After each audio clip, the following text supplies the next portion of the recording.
Keshod bus station ડેપોમાં ATS તરીકે નિયુક્ત થતા સ્વાગત અભિયાન કાર્યક્રમ યોજાયો। કેશોદ એસટી બસ સ્ટોપમાં એટીએસ તરીકે દીપાલીબેન મહેતાની નિયુક્તિ થતા કેશોદ એસટી ડેપોના ડેપો મેનેજર બિલ સાહેબની અધ્યક્ષ સ્વાગત અભિવાદન કાર્યક્રમ યોજવામાં આવ્યો હતો। જૂનાગઢ ડિવિઝન હેઠળ કેશોદ એસટી ડેપો મુસાફરોને આરામદાયક, સુરક્ષિત, સમયસર સલામત મુસાફરી પૂરી પાડવામાં આવે ને ઓછા આર્થિક ખર્ચે ઉપરાંત કરકસરથી ઈંધણના વપરાશ માટે પુરસ્કાર મેળવનાર એસટી ડેપોના કર્મચારીઓ, અધિકારીઓ અને ત્રણેય કર્મચારીઓ યુનિયનના પ્રતિનિધિઓ, સંકલન સમિતિના સિદ્ધરાજસિંહ રાયજાદા, સમસ્ત બ્રહ્મ સમાજ કેશોદના પ્રમુખ રાજુભાઈ પંડ્યાની ઉપસ્થિતિમાં નવનિયુક્ત દીપાલીબેન મહેતાને પુષ્પગુચ્છ આપી સ્વાગત અભિવાદન કરવામાં આવ્યું હતું। કેશોદ સમસ્ત બ્રહ્મ સમાજ મહિલા મંડળના મમતાબેન રાવલ સહિત બહેનોએ પુષ્પગુચ્છ આપી, શાલ ઓઢાડી, ખેસ પહેરાવી, પ્રતિકાત્મક ફરશી તેમજ મહાદેવની પ્રતિકૃતિ આપી સ્વાગત અભિવાદન કર્યું હતું। કેશોદ એસટી ડેપોમાં નવનિયુક્ત એટીએસ દીપાલીબેન મહેતાએ પ્રતિભાવ આપતા જણાવ્યું હતું કે એસટી વિભાગમાં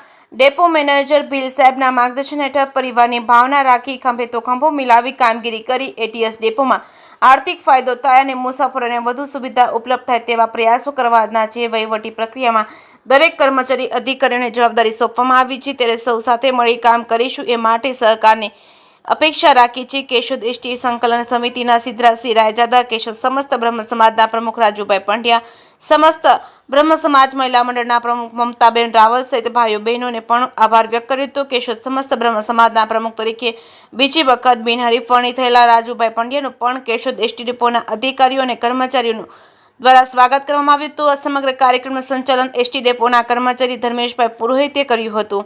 જે કેસની ગુજરાતી સાથે રાજુ પંડ્યા, કેશોદ।